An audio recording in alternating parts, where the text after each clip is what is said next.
Waiting in the hallway for further instructions, you can feel your heart race. First day nerves, you thought. A man in a white coat appears, handing you a stack of files and motions you to follow.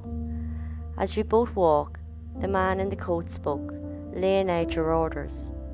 As you got to the door of the patient's room, the man stopped. He cleared his throat and said, "One more thing, the patient doesn't know why he is here, and for the sake of the study, he's never to know or be treated for what is on the file." Puzzled, you look down at the file. The word syphilis catches your eye. Shocked, you looked up at the man, and he places his hand on your shoulder and repeats, "It benefits the study, understood?" Knowing you need a job, you force a silent nod and open the door. This was the Tuskegee Syphilis Study, and this is the good, the bad, and the pure evil. Beginning in 1932, when there was no known treatment for syphilis, 600 African American men in Macon County were promised free medical care if they took part in a medical project. The study's aim was to follow the full progression of the syphilis disease, although the men wouldn't be told this. The 600 African American men to take part were mainly sharecroppers, most of whom never visited a doctor up until then. When they arrived, those 600 men were told they were being treated for bad blood, a common term for many illnesses. Of the participants, 399 had syphilis, and 201 were a control group free of the disease. But they were all told they had bad blood, which required treatment. It all started when the U.S. Health Service Syphilis Study at Tuskegee began a 6-month descriptive epidemiology study of the range of pathology associated with syphilis in Macon County. The researchers involved with the study reasoned it all away, as to them they were not harming the individual because they weren't given treatment. At the time, it was very much thought the effects of syphilis was race-based. The doctor said African American men' cardiovascular system was affected, not the central nervous system. 600 poor African American sharecroppers were enrolled to the study. 399 had latent syphilis and 201 weren't infected. The PHS, or Public Health Service, promised free medical care to the participants. A lie. And the lie continued, with the PHS never telling the participants their diagnosis, even though that meant others were at risk of being infected. Those who had it also could go blind, deaf, have mental issues, heart problems, bone problems, central nervous system failures, and possible death. Instead, they were told about having bad blood, linking to many issues like syphilis, anemia, weakness, and tiredness. These diseases were the lead causes of death in African Americans in southern communities at the time. When the study started, all medical books would say to treat the syphilis, because not doing so would end badly. At that time, treatment was arseninia, also known as salvarsan. At first, the men were studied for 6 to 8 months, then treated with salvarsan, mercurochrome imides, and bismuth, all mildly effective and very toxic. The men were also given placebos and told they were treated for bad blood, which also was absolutely nothing. The patients were completely unaware of what was going on. The study was to watch the natural course of the disease untreated. The researchers could have treated them and be done, or have a control group for testing penicillin. But they chose to study without treatment, and even withheld treatment and information about penicillin from the patients. They also wouldn't allow them to be involved in other programs. The researchers believed strongly the info they were getting from the study would benefit humankind. But years after, it was found they did more harm to the patients by not treating them. The study would be said to be the longest non-therapeutic experiment on human beings in medical history. The victims included men dying of syphilis, 40 wives contracted the disease, and 19 children were born with congenital syphilis. To make sure they got participants to turn up for the horrible, painful, non-therapeutical spinal taps, the doctor sent out time-sensitive letters stating last chance for special free treatment. The first clinical data would be published in 1934, and its first report was published in 1936. These would be before the discovery of penicillin as safe and effective to treat syphilis.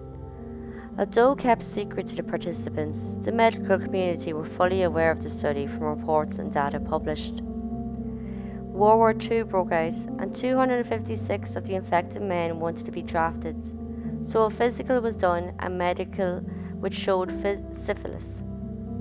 The men were advised to get treatment if they wanted to join the army services. The PHS researchers wouldn't allow the men to get treated. They would argue the great importance of the study from a scientific standpoint. The men would be asked to be excluded from the list of draftees needing treatment, so the study could continue on an effective basis.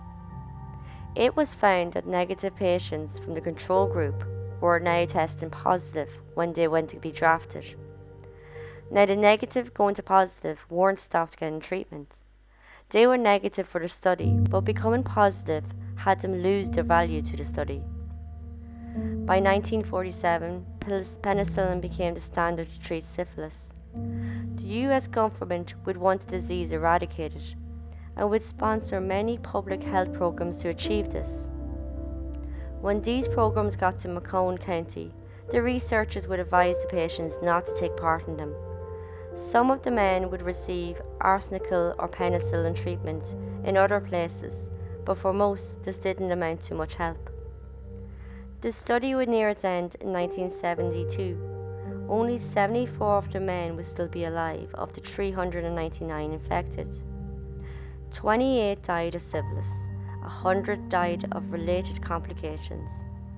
40 wives were infected, and 19 children were born with congenital syphilis. In 1972, Peter Buxton would become a whistleblower revealing what was going on. This would lead to huge changes in the US law and regulations regarding protecting participants in clinical trials and studies.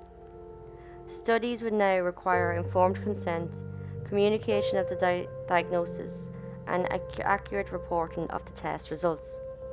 So back in 1932, the Venereal Disease Section of the US Public Health Service, PHS, was formed along with a study group. The goal was to follow untreated syphilis in a group of African American men for 6 months to a year and then use treatment. The Rosenwald Fund would sponsor the treatment program but would withdraw the funds as the program was seen to be too expensive. But the study would continue in the interest to see whether syphilis had a different effect on African Americans than it did on whites. A study of untreated syphilis in white males happened in Oslo, Norway, and could be used for comparisons. At the time, it was believed whites developed neurosyphilis from the disease, while African Americans had heart damage from the disease. The doctor who began the study, Taliaferro Clark, was also the one to insist to continue, but he left before it was extended again. Clark would be the one blamed for the PHS syphilis study at Tuskegee. A Thomas Parent Jr. would also be involved with the non-treatment study in Macomb County. Another involved was Oliver Wagner, who was the director of the regional PHS Venereal Disease Clinic. He, along with his staff, took the lead developing study procedures. He would continue helping when it became a long-term, no-treatment study after funding was gone. Raymond Vonderly was appointed to the on-site director of the program and developed the policies to shape the long-term program. He would get patients' consent for the spinal taps, painful spinal taps, by advertising the test as a free special treatment. He also would meet with local African American doctors and somehow got them to agree to deny treatment to any patients in the Tuskegee study. 1943, He would retire as head of the venereal disease section shortly after penicillin was proven to treat and cure syphilis. We are more obliged to take part in things when those advocating relate to us, same morals, upbringing, like-minded. So several African American health workers and educators were recruited and played a crucial role in the study. It is not fully known what exactly they knew about what was going on. Robert Motton, who was president of the Tuskegee Institute, and Eugene Dibble, who was head of the John Andrews Memorial Hospital, both would be behind the program. Eunice Rivers, a nurse and African American, trained at Tuskegee Institute and worked at the hospital. She was made the main point of contact with the patients of the study. Being a nurse, kind and caring, and of the same race, gained the trust of the participants. Miss Rivers' Lodge would be set up at Tuskegee University for free physical examinations, free travel to and from the clinic, given free hot meals on exam day, and free treatment for any small illnesses. Rivers was key in getting an autopsy agreement from the bereaved families in exchange for funeral benefits. Rivers would become the person to be in constant contact with the patients. She also would be the only staff member of the study to work with the patients for the full 40 years. Several employed by the PHS would express criticism of the study because of it being immoral and poor science practice. The first to actually express his disagreement was Kate Gibson, an associate professor at the Medical College of Virginia. He would bring his concerns to PHS in 1955. Another against it was Erwin Schatz, a young doctor in Chicago, 1965. He read an article about the study, and he wrote directly to the study very much against it, but the letter was ignored and scrapped. Finally, in 1966, Peter Buxton, a PHS venereal disease investigator, sent a letter to the National Director of the Division of Venereal Disease. In it, he expressed concerns about the ethics and morals of the U.S. PHS syphilis study at Tuskegee. The CDC controlled the subject, and they argued to continue until it was completed, meaning all subjects had died and autopsies were done. Buxton decided in the 70s to take this info to the press. The story would break on July 25, 1972, in the Washington Star. Next day, it was front page on the New York Times. Senator Ted Kennedy called congressional hearings. Buxton and Health, Education and Welfare, or HUE, officials testified. With the public now aware, outcry came, and an advisory panel to review the study was appointed. The panel found the men had somewhat agreed to the experiment, like exams and treatment, but weren't told of the study's actual aim. The panel would find the study medically unjustified and ordered it to stop. Class action lawsuit was filed by the National Association for the Advancement of Coloured People on behalf of the participants and their descendants. In 1974, as part of the settlement, the US government paid $10 million, or near to $52 million today, and agreed free medical treatment to the survivors and the surviving family members infected because of the study. Congress would write up regulations to prevent such abuse happening again. The National Research Act was passed by Congress in 1974. They also created a commission to study and write regulations governing studies with human participants. The Office for Human Research Protection was formed, and it would oversee clinical trials. From then on, studies would require informed consent, communicating about the diagnosis, and giving all results from the tests to the participants. Review boards would review study protocols, protect patients' interests, and make sure all are fully informed. In 1994, a multidisciplinary meeting was held on the syphilis study at Tuskegee. From this, the parties formed the Tuskegee Syphilis Study Legacy Committee to develop on what came up in the meeting. The committee had two goals: a public apology to the survivors and the community for past government wrongdoing, and is also an apology to come from President Bill Clinton. The second goal was to develop a strategy to redress the damages, recommending a public education centre at the Tuskegee University and a centre to study ethics in scientific research. May 16, 1997, Bill Clinton formally apologised and held a ceremony at the White House for the survivors of the Tuskegee study. 5 of the 8 remaining survivors attended the ceremony. This apology led to the progress in their second goal. National Care for Bioethics and Research and Healthcare at the Tuskegee was opened in 1999, and they explored issues that underlie research and medical care of African Americans. In 2009, the Legacy Museum opened in the Bioethics Centre to honour all the participants of the Tuskegee study. The 5 survivors who went to the White House ceremony were Charlie Pollard, Herman Shaw, Carter Howard, Fred Simmons, and Frederick Moss. The other 3 sent family members on their behalf. The last man who was part of the study died in 2004.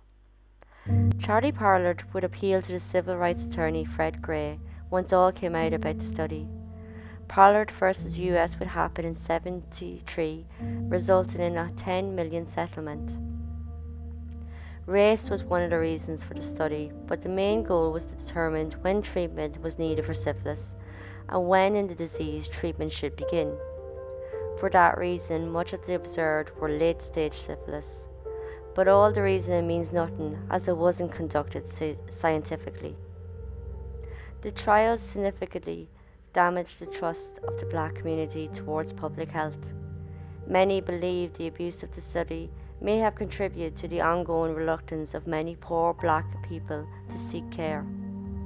A survey in 1999 was done, and it showed 80% of African American men wrongly believed those in the study were actually injected with syphilis. Distrust from the study also added to rumours during the 80s with the black community. The government were responsible for HIV/AIDS crisis by deliberately introducing the virus to the black community. Some African Americans were also reluctant to get their COVID-19 vaccine due to the Tuskegee study. The US Public Health Service Syphilis Study at Tuskegee heightened issues in race and science.